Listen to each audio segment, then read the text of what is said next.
ಯುವರೇ ನನ್ನ ಹೃದಯ ಗದ್ದುಗೇರಿ ಪೂಜೆಗೊಂಡವರು ಕಂಡೇ. ಈಗಿನ ಹೊಸ ಕಲಾವಿದರು ನೀವು ನೋಡಿದಾಗೆ ನಿಮ್ಮಷ್ಟು ಎಫರ್ಟ್ ಆಗ್ತಾ ಇದ್ದಾರ? ಅಂದ್ರೆ ಕಲಿಬೇಕು, ಮಾಡಬೇಕು, ಅವ್ರು ಕಲಿಬೇಕು ಅನ್ನೋದೇನ್ರಿ ಸರ್, ನಮಗೆ ಅವಾಗ ಸಂಗೀತ ಜೋಡಿನ ಹಾಡಬೇಕು. ಸಂಗೀತ ಈಗೇನು ಸರ ಕೈಯಾಗ ಒಂದೊಂದು ಮೊಬೈಲ್ ಈಗ, ಆ ಮೊಬೈಲ್ನಾಗ ನಾವು ಹೊಡೆದ್ರಂದ್ರೆ ಈಗ ಮನೆಗೆ ಒಬ್ರು ಕಲಾವಿದ್ರು ಹುಡ್ಕೊಳಕತ್ತಾರೆ ಈಗ. ಅದನ್ನ ನೋಡ್ಕೊಂಡು ಅವ್ರ ಪ್ರೇರಣೆ ಅವರು ತಿಳ್ಕೊತಾರೆ ಈಗ. ಅವಾಗ ನಮಗೇನು ಕಲಿಯಾಕ ನೋಡಕ ಎಷ್ಟೊತ್ತಿದ್ರು ಈಗ ಮನ್ಯಾಗ ಮಾಡಿದಂಥವ್ರನ್ನ ಈಗ ನೋಡೇ ಕಲ್ಕೋಬೇಕಾಗಿತ್ತು ನಾವು. ಅವಾಗ ನಮಗೆ ಕಲಿಬೇಕಂದ್ರೆ ಸಂಗೀತ ಇದ್ದಿದ್ದಿಲ್ಲ. ಕಲಿಸೋರು ಇಲ್ಲಿ ಹಳ್ಳಿ ಒಳಗೆ ಸಿಗ್ತಾ ಇರಲಿಲ್ಲ ನಮ್ಗೆ. ಎಲ್ಲಾದ್ರೂ ಈಗ ಬೇರೆ ಬಾಗಲಕೋಟೆನೋ ಬದಾಮಿನೋ ಹುಬ್ಳಿನೋ ಹೋಗಿ ಕಲಿಬೇಕಾಗಿತ್ತು. ಅವಾಗ ಕಲಿಸೋರು ಕಮ್ಮಿ. ಈಗ ಮನೆಗೆ ಹೆಣ್ಮಕ್ಳಂದ್ರೆ ಹೊರಗಡೆ ಕಳಿಸಿ ಕಲಿಸ್ತಿದ್ದಿಲ್ಲ. ಹಾಗಾಗಿ ನಾವು ಭಾಳ ಹಿಂದುಳಿದೀವಿ ಅಂತ ನಾನು ಹೇಳ್ತೀನಿ. ಹಾಗೆಲ್ಲ ಸಂಭಾವನೆ ಎಷ್ಟು ಇರ್ತಿತ್ತು ನಿಮ್ಮ ಪ್ರಾರಂಭದಲ್ಲಿ? ನಾನು 280 ರೂಪಾಯಿಲಿದ್ದಾನು ಮಾಡಿದ್ದೀನಿ ಸರ್. 280 ರೂಪಾಯಿಲಿದ್ದ ಲಾಸ್ಟ್ ನಾನು ತೊಗೊಂಡಿದ್ದ ಪೇಮೆಂಟ್ ಅಂದರೆ 8,000 ರೂಪಾಯಿ. ಈಗ 6 ವರ್ಷದ ಹಿಂದ್ಗಡೆ 8 ವರ್ಷದ ಹಿಂದ್ಗಡೆ 8,000 ರೂಪಾಯಿ ಮೇನ್ ಪೇಮೆಂಟ್ ಅಂದ್ರೆ ಯುಗಾದಿ ಪಾಡ್ಯ, ದೌನ್ ಹುಣ್ಣಿಮೆ 10,000 15,000 ಈಗ 20,000 ತನಕ ತೊಗೊತಾರೆ ಹುಡುಗರು. ಅಂದರೆ ಹಬ್ಬಗಳಲ್ಲಿ ನಿಮ್ಮ ಸಂಭಾವನೆ ಹೆಚ್ಚಿರ್ತದೆ. ಸಂಭಾವನೆ ಅಂದ್ರೆ ಅದು ವಿಶೇಷತೆ ಸರ್. ದೊಡ್ಡ ಪೇಮೆಂಟು, ದೊಡ್ಡ ಇದು ಇವತ್ತು ತಾರೀಕು ಯುಗಾದಿ ಪಾಡ್ಯ, ಅವಾಗ ಜಾತ್ರೆ ಹಳ್ಳಿಗಳಲ್ಲಿ ಭಾಳ ಪ್ರದರ್ಶನ ಮಾಡ್ತಾರಲ್ಲ ಸರ್ ನಾಟಕಗಳನ್ನ. ಅಲ್ಲಿ ಪೇಮೆಂಟ್ ಹೆಣ್ಮಕ್ಳು ಸಿಗ್ತಿರಂಗಿಲ್ಲ, ಅದೊಂದು. ಆಮೇಲೆ ದೌಣದ ಹುಣ್ಣಿಮೆ, ಬಸವ ಜಯಂತಿ, ರಾಮನವಮಿ, ಹನುಮ ಜಯಂತಿ, ಇವೆಲ್ಲ ಪೇಮೆಂಟ್ಗಳನ್ನು ಅವಾಗ ರಂಗಪಂಚಮಿ ಒಂದು ಕೆಲವಿಷ್ಟು ಒಂದು ದಿನ. ಆದ್ರೇನು ಈ ಕಡೆ ಗುಲ್ಬರ್ಗ, ಆಳಂದ, ಅಕ್ಕಲಕೋಟ, ಸಿನ್ನೂರು, ಶಾಪೂರು ಈ ಕಡೆ ಹೋದ್ರೆ ಪೇಮೆಂಟ್ ಭಾಳ ಸರ್. ಹಾವೇರಿ, ಶಿವಮೊಗ್ಗ ಈ ಕಡೆ ಹೋದ್ರೆ ಕಾರವಾರ ತನಕ ಹೋದ್ರೂ 12-15 ಸಾವಿರ ತನಕ ಪೇಮೆಂಟ್ ಸಿಗ್ತದೆ ಸರ್. ಕೊಡ್ತಾ ಇದ್ದಾರೆ ಸರ್ ಈಗಿನ ಪೀಳಿಗೆಗೆ. ಈಗ ನಿಮ್ಗೆ ಗೊತ್ತಿದ್ದಂಗೆ ಎಷ್ಟು ಪೇಮೆಂಟ್ ಇರುತ್ತೆ ಅನ್ನೋ ಕಲಾವಿದರಿಗೆ? ಈಗ 6,000 ರೂಪಾಯಿಲಿದ್ದ ಸ್ಟಾರ್ಟ್ ಹಾಂ. ಬಸ್ ಫೇರ್ ಕೊಡ್ತಾರೆ ಸರ್ ಇವ್ರು. ನೀವು 200 ರೂಪಾಯಿಂದ ಪ್ರಾರಂಭ ಮಾಡ್ತಿದ್ವಿ. ನಾವು 200 ರೂಪಾಯಿಂದ ಕಡೆ ಅಂದ್ರೆ 6-7 ಸಾವಿರ ನೀವು ಹೇಳುವ ಲಾಸ್ಟ್ ಸರ್. ನಮಗೆ 500 ರೂಪಾಯಿ 800 ರೂಪಾಯಿ ಅಂದ್ರೆ ದೊಡ್ಡ ಪೇಮೆಂಟ್. 800 ರೂಪಾಯಿ ಐತೆ ನಮ್ಮ ಪೇಮೆಂಟ್ ಅಂತಿದ್ದೆ ಸರ್. ಈ ಸಂಭಾವನೆ ನೀವು ಮಾಡೋ ಪಾತ್ರದ ಮೇಲೆ ಡಿಪೆಂಡ್ ಆಗಿರ್ತದೆ? ಏನಿಲ್ಲ ಸರ್, ಎಲ್ಲ 3 ಜನಕ್ಕೂ ಅಷ್ಟೇ. 3 ಜನಕ್ಕೂ ಅಷ್ಟೇ ಪೇಮೆಂಟ್ ಕೊಡ್ತಿದ್ರು. ನಾವು ಮಾಡೋ ಮುಂದೆ ಇವರು ದೊಡ್ಡವರು, ಇವರು ಸಣ್ಣವರು, ಇವರು ಸಣ್ಣ ಪಾರ್ಟ್ ಮಾಡ್ಯಾರ, ಇವ್ರಿಗೆ ಇಷ್ಟೇ ಕೊಡಬೇಕು ಸಂಭಾವನೆ ಅನ್ನೋದೇನು ಇರ್ತಿದ್ದಿಲ್ಲ ಸರ್. ಹಾಶ್ ಪಾರ್ಟ್ಗೂ ಅಷ್ಟೇ, ಹೀರೋ ಪಾತ್ರಕ್ಕೂ ಅಷ್ಟೇ, ವಿಲನ್ ಪಾತ್ರಕ್ಕೂ ಅಷ್ಟೇ ಕೊಡ್ತಿದ್ರು. ಇಷ್ಟು 3 ಜನಕ್ಕೂ ಈಗಾದ್ರೂ ಅಷ್ಟೇ ಸಮಾನ ಐತಿ ಈಗಾದ್ರೂ ಸಮಾನ. ಆದ್ರೇನು ಇವರು ತಮ್ಮೊಳಗೆ ಹೆಣ್ಮಕ್ಳೇನು ತಾರತಮ್ಯ ಮಾಡ್ಕೋಬೋದು. ಏನಿಲ್ರಿ ಹಾಸ್ಯ ಕಮ್ಮಿ ಆಗ್ಯಾರ ಹೆಣ್ಮಕ್ಳು ಮಾಡ್ಕೊಂಡವ್ರು ಅಂತಾರ. ಹೇಳ್ರಿ ನಾನು ಖಾಲಿ ಇಲ್ಲ, ನನಗೆ ಪೇಮೆಂಟ್ 15,000 ರೂಪಾಯಿ ಕೊಟ್ಟರೆ ಬರ್ತೀನಿ ಅಂತ ಅನ್ಬೋದು. ಅವರು ಅನ್ಕೊಂತಾರೆ. ಈಗ ಕಾಮಿಡಿ ಮಾಡೋ ಪಾತ್ರಗಳು ಕಡಿಮೆ ಆಗಿದ್ದಾರೆ ಅಂದಂಗೆ? ಕಡಿಮೆ ಆಗ್ತಾರೆ ಸರ್. ಅಂದ್ರೇನು ಮಾಡಂದ್ರೆ ನಾವು ಅಲ್ಲನ್ನು ಹುಡುಗರು ಬರೀ ವಿಲನ್ ಮಾಡ್ತೀನಿ, ಶ್ರೀಮಂತರ ತಂಗಿ ಪಾರ್ಟ್ ಮಾಡ್ತೀನಿ, ಸಾಧು ಪಾರ್ಟ್ ಮಾಡ್ತೀನಿ. ಏನದು ಕಷ್ಟನಾ ಹಾಸ್ಯ ಪಾತ್ರ ಮಾಡೋದು? ಏನು ಕಷ್ಟ ಇಲ್ಲ. ಅವ್ರಿಗೆ ಅದನ್ನು ಮುಜುಗರ ಅನಿಸುತ್ತೋ ಏನೋ. ನಾನು ಮಾಡಂತೀನಿ ರೀ ಹುಡುಗಿಯರ್ನ ಕೆಲವು ಮಂದಿ. ನಾವೆಲ್ಲ ಹಾಸ್ಪಾಲ್ಟ್ ನಮಗೆ ಬೇಡಿಕೆ ಇತ್ತು, ಮಾಡ್ತಿದ್ದೆ ನಾನು. ಜನರು ಹೋಗಿ ನಮ್ಮನ್ನು ಇಷ್ಟಪಡಲಿಲ್ಲ, ಬೇಡ ನೀನು ಇದೇ ಚೆಂದ ಮಾಡ್ತಿದ್ದೆ ಮಾಡಂತಂದು ಸರ್. ಹಂಗಾಗಿಬಿಟ್ಟೆ ನಾನು. 4 ರೌಂಡ್ 3 ಪಾರ್ಟ್ ಮಾಡಿದ್ದೀನಿ ಸರ್. ಆದರೆ ನನಗೆ ಜಾಸ್ತಿ ಇಷ್ಟಪಟ್ಟಿದ್ದ ಜನರು ನನ್ನ ಸಾಧು ಪಾರ್ಟ್, ಬಡವನ ತಂಗಿ ಪಾರ್ಟಿಗೆ ನಾವು ಭಾಳ ಇಷ್ಟಪಟ್ಟರು. ನಾನು ಅವನ್ನೇ ಮಾಡ್ಕೊತ ಬಂದೆ. ನಾಟಕಗಳನ್ನು ಪ್ರಾಕ್ಟೀಸ್ ಹೇಗೆ ಮಾಡ್ತೀರಾ? ಈಗ ಒಬ್ಬರು ಹಳ್ಳಿ ಜನ ಬಂದು ಇಂಥ ನಾಟಕ ಅಂದ್ರೆ ಸರ್ ನಮಗೆ ಅವರು ಬುಕ್ ಮಾಡಿರ್ತಾರೆ ಈಗ ಫೋನ್ ಮುಖಾಂತರ. ಅವಾಗೆಲ್ಲ ಮೊದಲು ನಮ್ಮ ಮನೆಗೆ ಬಂದು ಎಷ್ಟನೇ ತಾರೀಕು ಇಂಥ ಡೇಟು ಇದೇ ನಾಟಕ ನಮ್ಮದು ಬರೆಮ್ಮ ಅಂತೇಳಿ ಇಲ್ಲಿ ಮನೆಗೆ ಬಂದು ಪೇಮೆಂಟ್ ಮಾತಾಡಿ ನಮಗೆ ಅಮೌಂಟ್ ಕೊಟ್ಟು ಸಂಚಕಾರ ಕೊಟ್ಟು ಬುಕ್ದಾಗ ಡೈರಿ ಒಳಗೆ ಬರೆದು ಹೋಗ್ತಿದ್ರು ಸರ್. ನಮಗೆ ಬಂದು ನಾವು ಒಟ್ಟ ತಪ್ಪಿಸ್ತಿದ್ದಿಲ್ಲ. ಅವಾಗ ಎಷ್ಟೋ ಇದಿರಲಿ ಕಷ್ಟ ಇರಲಿ ಹೋಗಿ ನಾವು ಯಾವ ಊರಿಗೂ ತಪ್ಪಿಸ್ಲಾರ್ದಂಗೆ ಅದನ್ನೊಂದು ಭಾಳ ನಂಬಿಕೆ ಇಟ್ಕೊಂಡು ಮಾಡಿ ಬಂದಿವಿ ಸರ್. ಒಟ್ಟ ನಾವು ಎಲ್ಲಿನೂ ಯಾರಿಗೂ ನಾಟಕ ಬಿಟ್ಟು ಕೊಟ್ಟಿದ್ದನ ಇಲ್ಲ. ಎಷ್ಟೋ ಕಷ್ಟ ಇರಲಿ ಎಂಥ ಪರಿಸ್ಥಿತಿ ಒಳಗೂ ಹೋಗಿ ನಾನು ಪಾರ್ಟ್ ಮಾಡಿ ಬಂದೆ. ಅಂಥದ್ದು ಯಾವ್ದಾದ್ರು ನೆನಪಾಗುತ್ತಾ? ನೀವು ಹೋಗ್ಲಾರ್ದ ಪರಿಸ್ಥಿತಿ ಉಳಿಸಿಕೊಂಡು ಅನಿವಾರ್ಯವಾಗಿ ಬಿಟ್ಟು ಒಂದಾಗಿತ್ತು ಸರ್. ನಂದು ಡಬಲ್ ಆಗಿತ್ತು ಸರ್ ನಾಟಕ. ಇಲ್ಲೇ ಒಂದು ಕೊಂಕಣಕೊಪ್ಪ ಅಂತೇಳಿ ನಮ್ಮ ತಾಲೂಕು ನಿಡ್ಗನ್ನಾಗ ಸರ. ಅವನ್ನ ಎರಡೂ ಒಂದೇ ಡೇಟಿಗೆ ಹಿಡ್ಕೊಂಡ್ಬಿಟ್ಟಿದ್ದೆ. ಒಂದು ಬಾಗಲಕೋಟೆ ತಾಲೂಕು ಇದು ಸರ್ ಗದ್ನಿಕೇರಿ ತಾಂಡ, ಒಂದು ಇಲ್ಲಿ ಕೊಂಕಣಕೊಪ್ಪ. ಇದು ಕವಿಗಳು ಇದ್ದಂಥ ಊರು ಕೊಂಕಣಕೊಪ್ಪ. ಅದನ್ನ ನನ್ನೇ ಬೇಕಂತ ಬುಕ್ ಮಾಡ್ಕೊಂಡು ಹೋಗಿದ್ರು ಸರ್. ಆ ಮುಕ್ತೇದಾರ್ ಕವಿ ಅಂತೇಳಿ ನೀವು ನೋಡಿರ್ಬೋದು. ಇವರು ನಮ್ಮ ಜಿಲ್ಲೆದಾರ, ನಮ್ಮ ತಾಲೂಕಿನಾರ. ಅವರು ಮುಕ್ತೇದಾರ ಅಂತೇಳಿ ಕವಿಗಳು. ಅವರು ಸಂಸ್ಕೃತ ಬರೆದಂಥವ್ರು, ಚಲೋ ಬರ್ದಾರೆ ಸರ್ ಕಥೆಗಳನ್ನು. ಅವರು ಒಂದು 80 ಕಥೆಗಳನ್ನು ಬರೆದಾರ. ಅವ್ರದ್ದೇ ಆದಂಥ ಕೊಟ್ಟು ಹೋಗಿದ್ರು. ಅದನ್ನು ನಾನು ನಿದ್ದೆಗನ ಸರ್ ಕನ್ಫ್ಯೂಸ್ ಮಾಡಿಕೊಂಡು ಎರಡೂ ಒಂದೇ ಡೇಟಿಗೆ ಹೇಳಿದ್ಬಿಟ್ಟಿದ್ದೆ. ಮತ್ತು ಅವರಿಗೆ ಅಮೌಂಟ್ ಕೊಟ್ಟು ಇಲ್ಲೊಬ್ಬರು ಕಲಾವಿದರನ್ನು ಕಳಿಸಿ ಮಾಡಿಸಿ ಅದನ್ನು ಇದನ್ನು ಮಾಡಿದ್ವಿ ಸರ್, ಪರಿಹಾರ ಮಾಡಿಕೊಂಡು. ಕೆಲವೊಮ್ಮೆ ನೋವಿನ ಸಂದರ್ಭಗಳಲ್ಲೂ ಅನಿವಾರ್ಯವಾಗಿ ಬಿಟ್ಟು ನಾಟಕ ಮಾಡುವಂಥದ್ದು ಇರ್ತದೆ. ಆ ರೀತಿ ಏನಾದ್ರು ಘಟನೆಗಳೇನೆ? ಅಂಥ ಸಂದರ್ಭ ಯಾವ ಬಂದಿಲ್ಲ ಸರ್. ಬಟ್ ಕಲಾವಿದರಿಗೆ ಬರ್ತದೆ ಸರ್. ಅಂದ್ರೆ ನಮ್ಮ ತಂದೆಯವರು ತೀರ್ಕೊಂಡ್ರು. ತಂದೆಯವರು ತೀರ್ಕೊಂಡಾಗ ನಾನು ಆಗಲೇ ಕಲಾವಿದರ ನಾಟಕ ಬಿಟ್ಟಿದ್ದೆ ಸರ್. ನಮ್ಮ ತಮ್ಮ ತೀರ್ಕೊಂಡಾಗ ಒಂದು 4 ದಿನ ಬಿಟ್ಟೆ. ಎಕ್ಸೆಂಟಾಗಿ ನಮ್ಮ ತಮ್ಮ ತೀರ್ಕೊಂಡಿದ್ರು. ಬೇರೆದವ್ರನ್ನ ಕಳಿಸಿದೆ, ಅಡ್ಜಸ್ಟ್ ಮಾಡಿಕೊಂಡ್ರು ಸರ್. ಆದ್ರೆ ಬೇರೆದವ್ರಿಗೂ ಆಗೈತೆ ಸರ್. ಇಲ್ಲ ಒಬ್ಬರು ನಮ್ಮ ಅಕ್ಕಾರಣ್ಣವ್ರೆ, ಕಲ್ಪನಾ ಅಂತೇಳಿ, ಅವ್ರ ಮಗುನ ನಮ್ಮ ಅಕ್ಕಾರ ಆಗ್ಬೇಕು, ಇಲ್ಲೇ ನಮ್ಮ ಓಣೆನಾರ. ಅವ್ರ ಮಗು ಸತ್ರ ಮಣ್ಣಿಗೆ ಕಳಿಸ್ಲಿಲ್ರಿ. ಅವರು ಗಂಡನ ಅಲ್ಲೇ ಮಗನ ತಲೆ ಇಟ್ಕೊಂಡು, ನಾಟಕದಲ್ಲಿ ಇಟ್ಕೊಂಡು ತಾಯಿನೊಬ್ಬಳನ್ನ ಕಳಿಸಿ ಮಣ್ಣು ಮಾಡಿ ಮತ್ತೆ ಹೊಳ್ಳಿ ಹೋಗಿ ನಾಟಕ ಮಾಡಿಕೊಟ್ರು ನಮ್ಮ ಕಲಾವಿದರು. ಇಲ್ಲೇ ನಾಟಕ ಎಲ್ಲಿತ್ತು? ನಾಟಕ ಗುಳುಗುಳು ಅಂತೇಳಿ ಗದಗ ತಾಲೂಕು ಸರ್. ಅಂಥ ಉದಾಹರಣೆಗಳು ನಮ್ಮ ಕಣ್ಣಾರೆ ನೋಡಿದ್ದೂ ಇದೆ ಸರ್.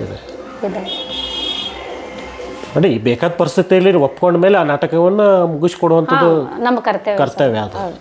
ಅದು ನಮ್ಮ ವೃತ್ತಿ, ನಮ್ಮ ಕರ್ತವ್ಯನೂ ಕೂಡ. ಬಹಳ ಕಲಾವಿದರ ಬದುಕಲ್ಲಿ ಅದನ್ನ ನೋಡ್ತಿರ್ತೀವಿ, ನೋಡಿದ್ದೀವಿ, ಕಂಡಿದ್ದೀವಿ, ಸಾಕಷ್ಟು ಅನುಭವಿಸಿವಿ. ಎಷ್ಟೋ ಒಂದು ನಾಟಕಗಳನ್ನು ಮಾಡಿ ಪೇಮೆಂಟ್ ಇಲ್ದ ಮಧ್ಯಾಹ್ನ 1 ಗಂಟೆ ತನ 2 ಗಂಟೆ ತನ ಕಾಯಿಸ್ಕೊಂಡು ಕಣ್ಣೀರು ಹಾಕಿ, ಊಟ ಇಲ್ದ, ನಾಷ್ಟ ಇಲ್ದ, ಬಸ್ ಇಲ್ದ, ಆ ನೋವುಗಳನ್ನು ಸಾಕಷ್ಟು ಪಟ್ಟಿವಿ. ಮತ್ತು ಯಾರು ಒಂದಿಷ್ಟು ನೋವಿನ ಘಟನೆಗಳನ್ನು ಹೇಳಲಿಕ್ಕಾಗತ್ತಾ ನೆನಪಾದರೆ? ಅದೇ ಸರ್, ಇದು ಪೇಮೆಂಟ್ ಇಲ್ದ ಕಂಪ್ಲೀಟ್ ಆಗಿ ಅಲ್ಲೇ ಒಂದು ಬಳ್ಳಾರಿ ಡಿಸ್ಟಿಕ್ಗೆ ಹೋಗಿದ್ವಿ. ಮಾಡಿಸ್ಕೊಂಡ್ರು, ಹೋಗಿ ಕಾಸು ಕುಡ್ಕೊಂಡು ಎಲ್ಲರೂ ತಮ್ಮ ಮನೆ ಒಳಗೆ ಹೋಗಿ ಮಕ್ಕೊಂಡ್ಬಿಟ್ರು. ನಮಗೆ ಸ್ಟೇಷನ್ ಅನ್ನೋದು ಗೊತ್ತಿದ್ದಿಲ್ಲ, ಜೈಲ್ ಅನ್ನೋದು ಗೊತ್ತಿದ್ದಿಲ್ಲ. ಸಬ್ ಜೈಲಿಗೆ ಹೋಗ್ಬಿಟ್ಟಿದ್ವಿ ಸರ್, ಸ್ಟೇಷನ್ಗೆ ಅಂತೇಳಿ. ನಮಗೆ ಗೊತ್ತಿಲ್ಲ. ಅದು ಕಂಪ್ಲೇಂಟ್ ಕೊಡ್ಬೇಕಂತ ಹೋದವ್ರು ನಾವು. ಅಲ್ಲಿ ಯಾಕೆ ಕಂಪ್ಲೇಂಟ್? ಅದಕ್ಕೆ ಪೇಮೆಂಟ್ ಕೊಡಲಿಲ್ಲ ಸರ್. 2 ಗಂಟೆ ಆಗಿತ್ತು ಸರ್ ನಾಟಕ ಮುಗಿಸ್ಕೊಂಡು. ನಾವು 3 ಮಂದಿ ಹೆಣ್ಮಕ್ಳು, ಒಂದು ಸಣ್ಣ ಮಗು, ನಮ್ಮ ಅಕ್ಕಾರದು, ನಾನು, ನಮ್ಮ ಗೆಳತಿ ಭಾರತಿ ಅಂತೇಳಿ, ಹೇಮರೆಡ್ಡಿ ಮಲ್ಲಮ್ಮ ನಾಟಕ ಹೋಗಿದ್ವಿ ಸರ್. 3 ಮಂದಿ ಹೆಣ್ಮಕ್ಳು, ಒಬ್ಬ ತಮ್ಮನ ಕರ್ಕೊಂಡು ಹೋಗೋರು ನಮ್ಮ ಜೊತೆಗೆ. ಯಾರೂ ಇಲ್ಲ ನಮ್ಮ ಜೋಡಿ. ರೈಲ್ವೆಗೆ ಹೋಗಿವಿ. 2 ದಿನ ಅವ್ರಿಗೆ ಪ್ರಾಕ್ಟೀಸ್ ಕೊಟ್ಟು 3ನೇ ದಿನ ನಾಟಕ ಮುಗಿಸಿ ಬರಬೇಕಾದ್ರೆ ಸರ್ ಎಲ್ಲರೂ ಹೋಗಿ ತಮ್ಮ ಮನೆ ಒಳಗೆ ಮಕ್ಕೊಂಡ್ಬಿಟ್ರೆ, ಬರ್ರಿ ಅಣ್ಣ ಪೇಮೆಂಟ್ ಕೊಡ್ಬರ್ರಿ. ಆವಾಗ ಫೋನ್ ಇದ್ದಿಲ್ಲ ಸರ್. ಅವ್ರ ಮನೆ ಬಾಗಿಲಿಗೆ ಹೋಗಿ ಕರಿಬೇಕು ನಾವು. ಎಷ್ಟು ವರ್ಷಗಳಿಂದ ಆಗಿದ್ದು? ಈಗ ಒಂದು 30 ವರ್ಷಗಳಿಂದ. ನಾವು ಅವಾಗ ಅಂತ ಪಾರ್ಟ್ ಮಾಡ್ತಿದ್ದೀವಿ ಸರ್. ಹೋಗಿಂದ ಅಲ್ಲಿ ಒಬ್ಬರು ಮಾಲಕರು ಬಂದು, ನೋಡಪ್ಪ ಹೆಣ್ಮಕ್ಳಿಗೆ, ಮತ್ತು ಅದು ನಾವು ಸಬ್ಜೆಲಿಗೆ ಹೋಗಿಬಿಟ್ವಿ ಸರ್. ಇದು ಯಾವುದೇ ಅದು ಊರು ಸತ್ಯಕ್ಕೆ ನನಗೆ ಜ್ಞಾಪಕ ಬರ್ತಾ ಇಲ್ಲ ಅದೀಗ. ಮತ್ತು ಕರೆಸಿ ಅಲ್ಲೇ ಸ್ಟೇಷನ್ದಾಗ ಲೀಡ್ರಿಗೆ ಹಚ್ಚಿದ್ರಿ. ಲೀಡ್ರಿಗೆ ಹಚ್ಚಿ, ಏನಪ್ಪ ಎಮ್ಮರು ಇಲ್ಲಿ ಬಂದಾರ, ನಿಮಗೇನು ಕೊಡೋಕ್ಕಾಗಲ್ಲ, ಏನು ಸರಿ ಇರೋಂಗಿಲ್ಲ, ಬರ್ರಿ ಅಂತಂದು ಅವ್ರು ಅಲ್ಲಿಗೆ ಬಂದು ಸ್ಟೇಷನ್ಗೆ ಬಂದು ತಪ್ಪಾಗೈತೆ ಸರ್ ಅಂತ ಸರಿಗೆ ಹೇಳಿ ನಮಗೆ ಪೇಮೆಂಟ್ ಕೊಟ್ಟು ಮತ್ತು ನಾವು ಆ ಕಡೆಯಿಂದ ಬಸ್ಸಿಗೆ ಮತ್ತು 3ನೇ ದಿನ ಇಲ್ಲಿಗೆ ಬಂದೀವಿ ಸರ್. ಆ ರೀತಿ ಘಟನೆಗಳು ಆಗ್ತಿರ್ತವೆ? ಆಗ್ಯಾವ ಸರ್, ರಗಡೆ ಆಗ್ಯಾವ ನಮ್ಗೆ. ಆ ನೋವನ್ನು ಹೇಳ್ಕೊಳಕ್ಕಾಗಂಗಿಲ್ಲ. ರಗಡ ನೋವುಗಳನ್ನು ತಿಂದೀವಿ ಸರ್ ಇಂಥವೆಲ್ಲ. ಮತ್ತು ಒಂದೊಂದು ಊರಿಗೆ ಹೋದಾಗ ನಾವ್ದಾಗ ಇಲ್ಲೆಲ್ಲ ಜಮಖಂಡಿ ಸೈಡ್ ಹೋದಾಗ ಸರ ಬಸ್ ಇರಲಿಲ್ಲ ಅವಾಗ. ಜಗದಾಳ, ಆಮೇಲೆ ಹೊಳ್ಳಿಲ್ಲೇ ಇನ್ನೊಂದು ಊರು ಐತೆ ಸರ್, ನಾವನ್ಯಾಗ ಹೋಗ್ಬೇಕಲ್ಲಿ. ಅಲ್ಲಿ ಹೋಗಿ ಬರೋ ಮುಂದೆ ಒಂದೊಂದು ವಸ್ತಿ ಮಳೆಯಾಗನ ಕುಂತ್ಕೊಂಡು ಬ್ಯಾಗು, ನಾವು, ನಮ್ಮ ಮಕ್ಕಳು ಎಲ್ಲರೂ ತೋರಿಸ್ಕೊಂಡು ಬಂದಂಥ ಉದಾಹರಣೆಗಳದ. ಡಿಮ್ಯಾಂಡ್ ಕಡಿಮೆ ಆಗಿಲ್ಲ? ಕಡಿಮೆ ಇಲ್ಲ ಸರ್. ಮತ್ತು ಮೊದಲು ಎಷ್ಟು ಕಲಾವಿದರನ್ನ ಗುರುತಿಸ್ತಿದ್ರು ಹೌಸ್ನೂರಲ್ಲಿ, ಈಗಾದ್ರೂ ಕಲಾವಿದರನ್ನ ಗುರುತಿಸ್ತಾರೆ ಸರ್. ಈಗ ಎಷ್ಟು ಜನ ಕಲಾವಿದರು ಇದ್ದಾರೆ ಇಲ್ಲಿ? ಈಗಾದ್ರೂ ಒಂದು 40 ಮಂದಿ 30 ಬಹುಬೇಡಿಕೆಯರಂತಲೂ ಒಂದು 15-20 ಮಂದಿ ಅದಾರ. 20 ಮಂದಿ 20-25 ಮಂದಿ ಅದಾರ ಸರ್. ಸಣ್ಣ ವಯಸ್ಸಿನ ಕಲಾವಿದರು? ನನಗಿನ್ನ ಸಣ್ಣ ಚಿಕ್ಕವರು ಅದಾರ ಸರ್. ನಮಗೇನು ಈಗ ಏಜ್ ಆಗೈತೆ, ನಾವು ಹೋಗಲ್ಲ. ಈಗ ನಮ್ಕಿನ್ನ ಸಣ್ಣರ ನಮ್ಮ ತಂಗಿಯರಾಗಲಿ, ನಮ್ಮ ತಂಗಿಯರ್ಕಿನ್ನ ನಮ್ಮ ಹೊಟ್ಟೆ ಹುಟ್ಟಿದಂಥ ಮಕ್ಕಳು, ನಮ್ಮ ಗೆಳತಿಯರ ಮಕ್ಕಳು ಒಂದು 8 ಮಂದಿ ಅದಾರ ಸರ್. ಮಾಡ್ತಾ ಹುಡುಗರು ಚಲೋ ಹೆಸರೈತಿ. ಯೂಟ್ಯೂಬ್ ಆಗಲಿ, ಆಮೇಲೆ ಬನಶಂಕರಿ ಜಾತ್ರೆ ಒಳಗಾಗಲಿ, ಆಮೇಲೆ ಇದು ಸರ ಮೈಲಾರ ಜಾತ್ರೆ ಒಳಗಾಗಲಿ, ಕೊಪ್ಪಳ ಜಾತ್ರೆ, ಗವಿಸಿದ್ದೇಶ್ವರ ಜಾತ್ರೆಗಾಗಲಿ ಇಲ್ಲೇ ಇರೋನು ಹೋಗಿ ಪ್ರದರ್ಶನ ಮಾಡಿ ಬಂದಿದ್ದಾರೆ. ಈಗೂ ಕಲಾವಿದರು ಹೆಂಗಾರೆ ಯಾರು ಹಿಂದೆ ಸರ್ದಿಲ್ಲ ಸರ್ದಿಲ್ಲ. ಆದ್ರೆ ಈಗ ಸರ್ಕಾರಿ ಸೌಲಭ್ಯಗಳು ಜಾಸ್ತಿ ಇರೋದ್ರಿಂದ ಮಕ್ಕಳಿಗೆ ಒಂದು ಶಿಕ್ಷಣ ಕೊಡ್ಸಕ್ಕೆ ಒಂದು ಸ್ಥಾನ ಆಗೈತೆ ಅಂತ ನಾನು ಇಷ್ಟಪಡ್ತೀನಿ. ಏನು ಗೌರ್ಮೆಂಟಿಂದ ಏನು ಕಲಾವಿದರಿಗೆ ಏನು ಅನುಕೂಲ ಸಿಗ್ತಾ ಇದೆ ಅಂದರೆ ಸರ್, ಈಗ ನಮಗಾಗಿ SC/ST ಒಳಗೆ ಸೌಲಭ್ಯಗಳದಾವಲ್ಲ, ಮಕ್ಕಳು ಹಿಂದೂ ಚನ್ನದಾಸರ ಕಾಸ್ಟ್ ಬರ್ತಲ್ಲ, ಮಕ್ಕಳನ್ನ ಒಂದು ಹಾಸ್ಟೆಲ್ ಆಗಲಿ ಸೇರ್ಸಕ್ಕೆ ಅನುಕೂಲ ಐತೆ. ಕಲಾವಿದರಿಗಂತಲೇ ಬೇರೆ ಸೌಲಭ್ಯಗಳು ಸಿಗ್ತಾ ಇದೆ ಸರ್ಕಾರದಿಂದ. ಏನು ಅಪೇಕ್ಷೆ ಪಡ್ತೀರಾ ಸರ್ಕಾರದಿಂದ? ನಮಗಾಗಿ ಒಂದು ಕಾಲನಿ ಕೊಡಿ ಅಂತೇಳಿ ಗ್ರಾಮ ಪಂಚಾಯತಿ ಸದಸ್ಯರನ್ನಾಗಿದ್ದೆ ಸರ್ ಈ ಹಿಂದೆ. ಅವಾಗಿದ್ದಾಗ ನಾವು ಈಗ ಹುಬ್ಬಳ್ಳಿ ಒಳಗಿದೆ ಸರ್ ಕಲಾವಿದರ ಕಾಲನಿ, ಬಿಜಾಪುರದೊಳಗೆ ಮಾಡ್ಕೊಂಡಿದ್ದಾರೆ, ಆಮೇಲೆ ಬೆಂಗಳೂರದಾಗಿದೆ, ಮತ್ತು ನಮ್ಮ ಬಾಗಲಕೋಟೆಗೆ ನಮ್ಮ ಕಲಾವಿದರನ್ನ ಗುರುತಿಸ್ರಿ. ಹೌಸ್ನೂರಲ್ಲಿ ಒಂದೇ ಊರಲ್ಲಿ ಹುಡ್ಕೋಬೇಕಾದ್ರೆ 150 ಜನ ಸಾಮಾನ್ಯ ಇಲ್ಲ. ಅದು ಹಳ್ಳಿ ಒಳಗೆ, ಗ್ರಾಮೀಣದೊಳಗೆ 150 ಜನ ಕಲಾವಿದರು ಇದ್ದಾರೆ ಇಲ್ಲಿ. ನಾವು ಸಿದ್ದರಾಮಯ್ಯ ಸಾಹೇಬ್ರು ಇದ್ದಾಗ ನಾನೊಂದು ಲೆಟ್ರ್ ಕೊಟ್ಟಿನಿ ರೀ. ಯಡಿಯೂರಪ್ಪ ಸಾಹೇಬರು ಮುಖ್ಯಮಂತ್ರಿ ಇದ್ರು ಅವಾಗ, ಇದನ್ನು ತಲುಪಿಸಿದ್ದಾರೆ, ಅದನ್ನು ನಿಮಗೆ ಮುಂದಿನ ಪೀಳಿಗೆಗೆ ಮಾಡಿಕೊಡ್ತೀವಿ ನಾವು ಮುಂದಿನ ಇದಕ್ಕೆ ಅಂತೇಳಿ ಹೇಳಿ ನಮಗೆ ಆಶ್ವಾಸನೆ ಕೊಟ್ಟಾರೆ ಸರ್. ಇನ್ನೂವರೆಗೂ ಯಾವುದು ಕಾರ್ಯರೂಪಕ್ಕೆ ಬಂದಿಲ್ಲ. ಅಂದರೆ ಬಾಗಲಕೋಟೆ ಅಂತ ಊರಲ್ಲಿ ಒಂದು ಕಾಲೋನಿ ಆಗಬೇಕು ಅಂತ. ಬಾಗಲಕೋಟೆ ಜಿಲ್ಲೆ ಒಳಗೆ ನಮಗೆಲ್ಲರ ಒಂದು ಹಳ್ಳಿ ಒಳಗಿದ್ರೆ ಜಾಗ ಅಲ್ಲೇರೋ ಕೊಡಲಿ, ಬಾದಾಮಿ ಒಳಗಿದ್ರೆ ಅಲ್ಲೇರೋ ಕೊಡಲಿ, ನಮ್ಮದೇ ಆದ ಒಂದು ಕಲಾವಿದರಿಗೆ ಒಂದು ಗುರುತಿಸ್ಕೊಳ್ಳುವಂಥ ಕಾಲನಿ ಕೊಟ್ಟು ಬಡ ಕಲಾವಿದರನ್ನು ಗುರುತಿಸ್ರಿ ಅಂತ ನಾನು ಕೇಳ್ಕೊಳ್ಳೋದಿಷ್ಟೇ ಸರ್. ಮಕ್ಕಳಿಗೆ ಸೌಲಭ್ಯಗಳು ಕೊಡಬೇಕು, ಅವರಿಗಾಗಿ ಒಂದು ಸರ್ಕಾರದೊಳಗೆ ಮೀಸಲಾತಿ ಸರ್. ಎಲ್ಲ ಜನಾಂಗಕ್ಕೂ ಕೊಟ್ಟಿರಲ್ಲ, ಕಲಾವಿದರನ್ನ ಯಾಕೆ ಕೊಟ್ಟಿಲ್ಲ? ಅದು ನನ್ನ ಉದಾಹರಣೆ. ನಮಗಾಗಿ ಅಲ್ಲಿ ಸರ್, ನೀವು ಇವರು ಎಲ್ಲರೂ ಕುರ್ಚಿ ಮೇಲೆ ಕುಂತಾಗ ನಾವು ಹಾಡೋದಕ್ಕೆ ಬೇಕು, ಕುಣಿಯೋದಕ್ಕೆ ಬೇಕು, ಏನೋ ಒಂದು ಖುಷಿ ಪಡಿಸ್ಲಿಕ್ಕೆ ಯಾವುದೋ ಒಂದು ಕಲಾವಿದರು ವೇದಿಕೆ ಒಳಗೆ ನಾವು ಗುರುತಿಸ್ಕೋಬೇಕಾದ್ರೆ ಒಂದು ರಂಗಗೀತೆ ಆಗಲಿ, ಒಂದು ಭಕ್ತಿ ಗೀತೆ ಆಗಲಿ, ಒಂದು ರಾಷ್ಟ್ರಗೀತೆ ಆಗಲಿ ಹಾಡಲಿಕ್ಕೆ ಕಲಾವಿದರು ಬೇಕಲ್ಲೇ. ಆದರೆ ನಮಗಾಗಿ ಮೀಸಲಾತಿ ಯಾಕೆ ಕೊಟ್ಟಿಲ್ಲ ಸರ್ಕಾರ ಅಂತ ನಾ ಕೇಳಿಲ್ಲ. ನಾನು ಇದನ್ನು ಕೇಳ್ಕೊಂಡೀನಿ, ಆದರೆ ಇದನ್ನು ಸರ್ಕಾರಕ್ಕೆ ಅದು ಇನ್ನೂ ಕಣ್ಣು ತೆಗಿತಾ ಇಲ್ಲ ಕಲಾವಿದರ ಬಗ್ಗೆ. ಒಂದಿಷ್ಟು ಮೀಸಲಾತಿ ಸೇರಿ ಒಂದಿಷ್ಟು ಸೌಲಭ್ಯಗಳು ಮೀಸಲಾತಿ ಕೊಡಬೇಕು ನಮ್ಮ ಕಲಾವಿದರು ಮಕ್ಕಳಿಗಾಗಿ, ಬಡ ಕಲಾವಿದರು ಮಕ್ಕಳಿಗಾಗಿ. ನಾವೀಗ ಪ್ರದರ್ಶನ ಮಾಡೋಕ್ಕೆ ಹೋಗಂಗಿಲ್ಲ. 55 ವರ್ಷ ಕಲಾವಿದರು ನಾನು ನನ್ನ ಪ್ರಸಿದ್ಧಿ ಕಟ್ಟಿ ಹೊತ್ಕೊಳಕ್ಕಾಗಲ್ಲ ಸರ್. ಅಷ್ಟು ನಾನು ಒಂದು 4 ಕರೆ ಹಚ್ಚಿಲ್ಲ. ನಮ್ಮ ಕಲಾವಿದರಿಗೆ ನಮ್ಮ ಮಾಶಾಸನ ಇಲ್ಲ. 40 ವರ್ಷಕ್ಕೆ ಕೊಡು ಅಂತೇಳಿ ನಾನು ಕೇಳ್ಕೊಂಡೀನಿ. ಮೀಸಲಾತಿ ಇಲ್ಲ, ಕಲಾವಿದರನ್ನ ಯಾಕೆ ಗುರುತಿಸೋದಿಲ್ಲ ಸರ್ಕಾರ? ಕೊಟ್ರ 50 ವರ್ಷ, ನನಗೀಗ 50 ವರ್ಷ, ನಾನು ಇನ್ನೂ ಏನು ಬದುಕ್ತೀನೋ ಇರ್ತೀನೋ ಗೊತ್ತಿಲ್ಲ. ಈಗಿನ ಪೀಳಿಗೆಗೆ 40 ವರ್ಷಕ್ಕೆ ಎಂಡ್ ಕಲಾವಿದರು. ಯಾರು 50 ವರ್ಷ ತನಕ ಬಾಳೋದಿಲ್ಲ ಕಲಾವಿದರು ಆ್ಯಕ್ಚುಲಿ ಹೇಳ್ಬೇಕಂದ್ರೆ. ಅದನ್ನ 40 ವರ್ಷ ಮಾಡ್ರಿ ಅಂತೇಳಿ ನಾನು ಲೆಟ್ರದೊಳಗೆ ನಾ ಕೊಟ್ಟೀನಿ ಸರ್. ಇಲ್ಲಿದ್ದನ್ನ ನಮ್ಮ ಸಂಘದ ವತಿಯಿಂದನ. ಅಂದರೆ ಅವ್ರು 40 ವರ್ಷ ಬರ್ತಿದ್ದಂಗೆ ಸ್ವಲ್ಪ ಬೇಡಿಕೆಗಳನ್ನು ಕಡಿಮೆ ಆಗ್ತದೆ. ಗಾನಯೋಗಿ ಪಂಚಾಕ್ಷರಿ ಕಲಾವಿದರ ಸಂಘ ಅಂತ ಮಹಿಳೆಯರು, ಆಮೇಲೆ ಬೈಜು ಲೇಡೀಸ್ ನಾವು ಮಾಡಿದಂಥ ಒಂದು ಸಂಘ ಇದೆ ಸರ್. ಅವಾಗೂ ಆ ಸೇಲು ಸಿಕ್ಕ ಹಾಕಿ ಲೆಟ್ರನ್ನು ಕೊಟ್ಟು ಉದಾಹರಣೆಗಳಿವೆ ಸರ್ಕಾರಕ್ಕೆ. ಸೊ ನಿಮ್ಮ ಹೊತ್ತೆ 40 ವರ್ಷ ಆಗೋತ್ತಿಗೆ ಅವ್ರ ಬೇಡಿಕೆ ಕಡಿಮೆ ಆಗುತ್ತೆ, ಅವಾಗ ಮಾಶಾಸನ ಕೊಟ್ಟರೆ ಅನುಕೂಲ ಆಗುತ್ತೆ ಮಕ್ಕಳಿಗೆ. ನಮ್ಮ ಮನ್ಯಾಗ ಇಲ್ಲೇ ಎಲ್ಲರೂ ಸ್ಥಿತಿವಂತರು ಇರೋದಿಲ್ಲ. ಅವರಿಗೆ ಆದ ಒಂದೇನೋ ಅವ್ರಿಗೇನೋ ಒಂದು ಮನೆಗೆ ಪರಿಹಾರಕ್ಕೆ ಏನಾದ್ರೂ ಒಂದು ಸಂಸಾರ ದೃಷ್ಟಿಯಿಂದ ಸಾಲ್ವ್ ಆಗುತ್ತಲ್ಲ. ಆದ್ರೆ ಸರ ಕಲಾವಿದರಿಗೆ ಒಂದೇ ಸ್ಥಾನ ಕೊಡೋಂಗಿಲ್ಲ. ನಾನೆಲ್ಲ ಮದುವೆ ಮಾಡ್ಕೊಂಡಿದ್ದೆ, ನಾ ಇಷ್ಟಪಟ್ಟು ಇಲ್ಲೇ ಗದಗ ಜಿಲ್ಲೆದವ್ರನ್ನ ಮಾಡ್ಕೊಂಡಿದ್ದೆ ಸರ್.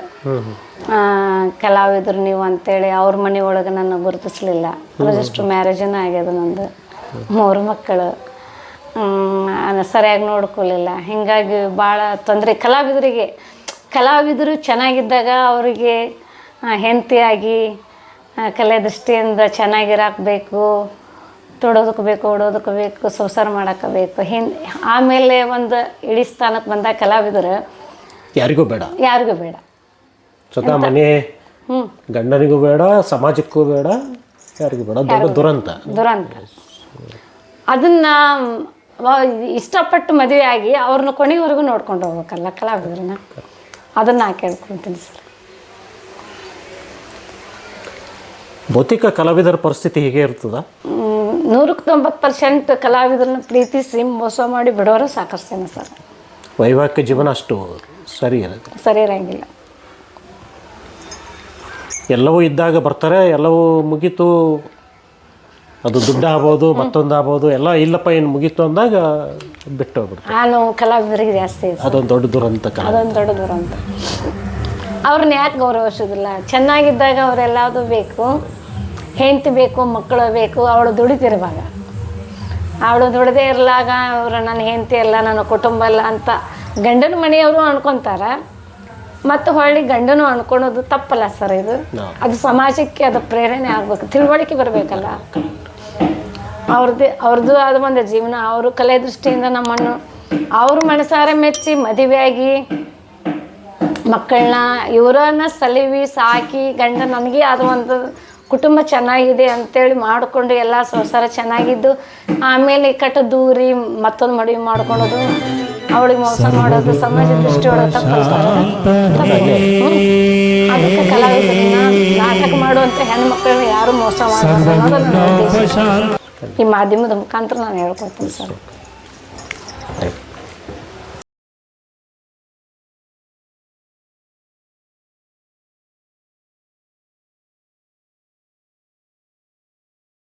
ಎಷ್ಟು ದಿವಸ ಮಾತು ಹೊಳ್ಳುವುದಿಲ್ಲ. ಪತಿವ್ರತ ಪ್ರಕಾಶವು ಪೃಥ್ವಿಯನ್ನು ಬೆಳಗದಿರಲಾರದು ಅಂತ ಇಷ್ಟ ಹೇಳಿದೆ ನನ್ನ ಮೊಮ್ಮಗಳಿಗೆ. ಪಾ ಪಾ ಪೂ ಮಾಡಿಬಿಟ್ಟು ಏನವ ಯಾವ ಹೋಗ್ಲತ್ತ ಪ್ರಾ ಪಾ ಪೂ ನಮ್ಗೆ ಗೊತ್ತಾಗೋದಿಲ್ಲ.